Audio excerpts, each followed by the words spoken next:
to another episode of the Exceptional Leadership Podcast. As always, I'm your host, Matt Hamilton. Delighted to have your company with me once again for a discussion on the topic of logic versus emotion in leadership. And I do think this is one of the most difficult things to navigate as a kind and compassionate person in a leadership role. You will at times have to make a logic-based decision which hurts emotionally, but you know that it's the right thing to do. And not everybody's able to do that, which is one of the reasons I think that not everyone is cut out for leadership. Very important, though, that you are able to make logical calls for the greater health of the team, the organization, or the business. And we will delve into a real-world practical example, but before we do that, I do just want to give you guys the heads up that from now on, I am going to be paring back the episode release schedule to once a week. It's going to be an episode released every Monday. And the reason I've done that is because my strategy for the first 3 months of this podcast was to build up a really good bank of content so that new listeners to the show could binge and have quite a few things to get their teeth into when they discover the show for the first time. But now that we've got there, we're at episode 29 or something like that. I think we're in a good place, and so I can pare back that release schedule to be once per week, and that'll also give me a little bit more time to be really creative and make sure that the quality of the episode is maintained, and that is my number one goal, to make sure that you guys get the most out of this podcast. So heads up, it's not because I'm losing passion or because I'm not enjoying it or I'm getting lazy. It's a deliberate strategy, and now that we've got where we want to get, I'm going to reduce it to one episode per week. So just a heads up. All right, let's get into our practical example. We're going to go all the way back to January 15th of 2009 and explore how Captain Chesley Sully Sullenberger, that's a mouthful, isn't it, was able to essentially navigate a very, very challenging situation in the air and save a whole bunch of airline passengers. All right, let's delve into it without further ado. Here we go. It was a cold winter morning on January 15th of 2009 when Captain Chesley Sully Sullenberger took the controls of US Airways Flight 1549, preparing for a routine takeoff from LaGuardia Airport in New York City. The air was crisp and the skies were clear as the plane ascended into the sky, but within moments, everything would change. Just a few minutes into the flight, a loud jarring noise filled the cockpit. Sully's co-pilot, First Officer Jeffrey Skiles, looked at the gauges with disbelief. Both engines had failed. The plane had struck a flock of geese, and the force of that impact had crippled the engines. The aircraft's massive commercial airliner frame was now just a glider, and there was no power to keep it in the air. Panic could have set in. The flight crew could have been overwhelmed by the chaos. But Sully didn't flinch. He remained calm, his training kicking in. He knew that there was no way to return to LaGuardia Airport. The runway was too far behind them.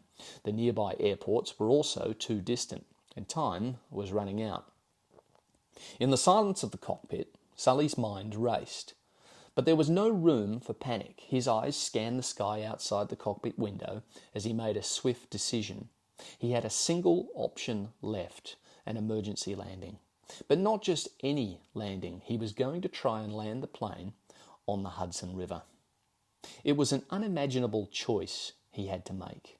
The idea of landing a large airliner on the river was almost impossible, but Sully's years of flying experience and his deep understanding of aircraft told him that this was his best and perhaps his only chance to save everybody on board. His hand reached for the controls as he calmly informed air traffic control of his decision. "We're going to be in the Hudson," he said with an unshakable resolve. The crew jumped into action, their training guiding their every movement. Sully kept his focus. Every moment counted, and his calm, logical thinking was the difference between life and death. There was no time for fear and no room for hesitation. As the plane descended, Sully manoeuvred it towards the river, mentally calculating the perfect spot for a water landing. The icy waters of the Hudson seemed to rush towards them. The seconds stretched into what felt like hours, but still, Sully didn't let emotion cloud his judgment. His decision was grounded in experience, skill, and the clear, simple logic that the situation demanded. And then, with a gentle but decisive touch, the plane touched down on the icy river. The passengers were thrown into an unexpected calm. The boat-like splash of water was not followed by the violent crash that many had feared. As the aircraft settled, everybody inside knew that they had survived something unimaginable. Miraculously, all 155 people were alive. Outside, the water was freezing and the plane was slowly sinking. But the quick thinking and calm leadership of Captain Sullenberger had saved lives that day. In the moment when emotions could have driven him to panic, Sully had chosen logic instead, and it made all the difference. What became known as the miracle on the Hudson was the product of one man's calm, focused decision in the face of disaster. His ability to stay grounded, think logically, and act decisively in the most emotional of situations ensured that the impossible had been achieved. Captain Sully Sullenberger had not only saved the plane, but he had also proven that true leadership is born from clarity of mind, even in the face of overwhelming pressure. And that's a nice little practical example, isn't it? I think most of us will remember that story. I'm pretty sure they actually made a movie about that situation. But it certainly provides us with an interesting topic for discussion today, doesn't it? I'm sure that all of you can probably recall a time where your emotions were in conflict with what you knew needed to happen from a logical perspective. And as I said at the top of the show, I think one of the hardest things about being a good leader, and I emphasize good, is that if you are a kind person, you will have to make decisions that hurt you and potentially others emotionally. But without the ability to choose this logical approach over emotion, we are unable to lead effectively. And that is the harsh reality of the situation. So let's go through some examples. And as I said, if you haven't experienced these yet as a leader, you are going to. So buckle up and be prepared. Workforce planning. All right. Contractual renewal. It all comes down to dollars and cents. You might be sitting in a workforce planning meeting and you might have a situation where you've got 10 contracts up for renewal. Every single one of these people is a superstar.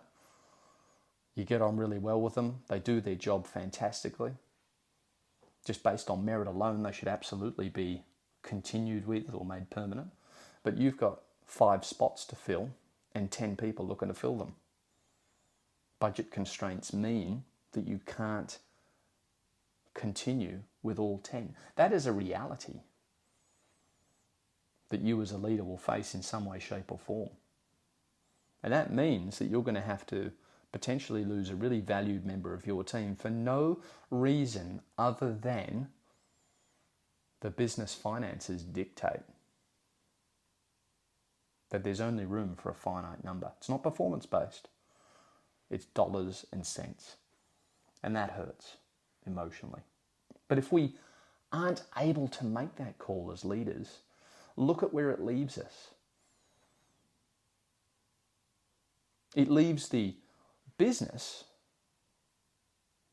or leads the business, is probably a better way of phrasing it, to eventually be in the position where, because we weren't able to manage our finances appropriately, we end up hurting more people in the long run as a result of our weakness in leadership.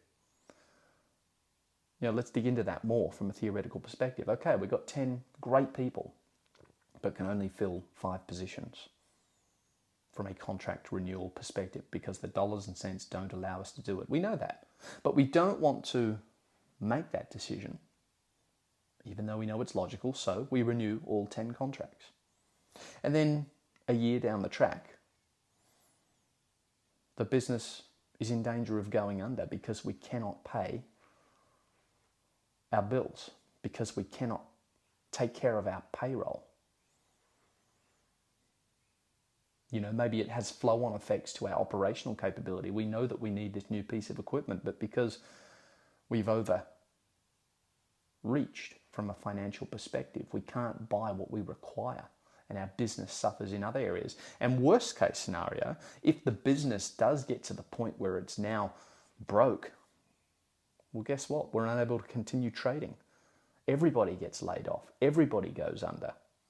So you can, through an inability to make a logical call, end up hurting more people out of a desire to not hurt a few, if that makes sense. In the same sort of sphere is redundancy. Now, redundancy is a horrible conversation to have with somebody as a leader. It's always a terrible thing to have to tell someone that you can't continue to employ them. But redundancy is actually the byproduct of a failure to make a logical decision at workforce planning. If you don't plan well enough, if you don't have a really good idea of the dollars and cents and the pipeline of work coming through, and you don't take the time to plan and be conservative in that aspect and make sure that everybody you put on is going to be well and truly busy, not busy to the point where they're stressed out of their minds, but certainly not sitting around twiddling their thumbs. If you don't plan effectively at the beginning of the workforce planning process, you can very well find yourself in a situation where you're having to make people redundant. Because when the rubber hits the road 12 months down the track and all of a sudden you can't afford to keep people because there's not enough work coming through, guess what? Redundancy is the discussion that you need to have. So temporarily putting off difficult emotional decisions only leads to further pain down the track. And this is why leadership, one of the reasons why leadership is really, really difficult. Because sometimes doing the right thing is the hardest thing to do. And if you're a kind, caring person, it's going to feel terrible. Maybe it's not to do with your staff members at all. Maybe you've got to let go of a really much loved and loyal supplier who you've built up a great relationship with for years because they're not competitive anymore. And you know that from an emotional perspective, you've got a really good rapport with this person. You've done business with them for years. But because continuing with them wouldn't be the best decision for the business or the organization, you have to step away and find another supplier because your original just isn't as cost effective anymore, or maybe they're not putting out the same quality as this alternative. And when you've got a personal relationship there with a supplier, that can be a really difficult thing to do. But for the greater good of the business, you need to silence the emotional aspect of it and follow the logic. Let's talk about restructuring. Sometimes, in fact, maybe quite often, especially in big organizations, restructuring processes take place. That could be because of a changing business landscape. It could be because of a change to the business's financial situation. Maybe it's due to growth. Maybe there is a realization that to meet the demands placed on the organization as it grows, you need to restructure and reshape. And that oftentimes can be a good thing, actually, if you're growing. It doesn't necessarily mean job losses. It just means changes to the org chart. Maybe changes to what people's position description looks like. But nevertheless, even if it's positive change, change causes uncertainty, which causes pain, emotional pain. I have quoted the study before, I think, on the show, which did a survey of thousands and thousands of people in the workplace during times of change, and it found that the use of antipsychotic medication to treat anxiety and depression actually rose very significantly during times of change. So we know that if we begin a restructuring or a broad change campaign, we're going to hurt people or cause people distress emotionally. That's a difficult thing to do. So in closing, sometimes leadership means treating a business or an organization like a patient. What do I mean by that? Well, sometimes the leg must be amputated to ensure survival of the person. It's a horrible thing to lose a leg, but it's being done for the greater good. To use another metaphor from the medical world, sometimes you need to clean and dress the wound to prevent widespread infection. Having a wound cleaned is very unpleasant if it's serious enough. It's painful, but it's necessary. So there's some food for thought, guys. I hope that is useful for you. Ties in quite nicely, actually, with the previous episode with respect to knowing yourself. The previous episode, I can't remember which one it was. It might have been quite a while ago, but knowing yourself and how you react in certain situations. Having that knowledge means you can make better decisions in those challenging times and situations that we just explored. Very difficult. Not easy to be a leader. Not easy to be a good leader. All right, guys, without further ado, we will bring it to a close. But what I will ask you to do is, if you're getting value from the show, hit the subscribe button on whatever podcast app you consume the show on.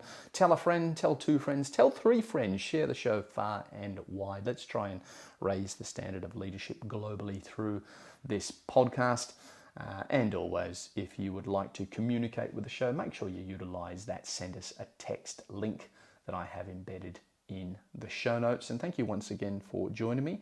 And until next time, be well, and I'll see you later.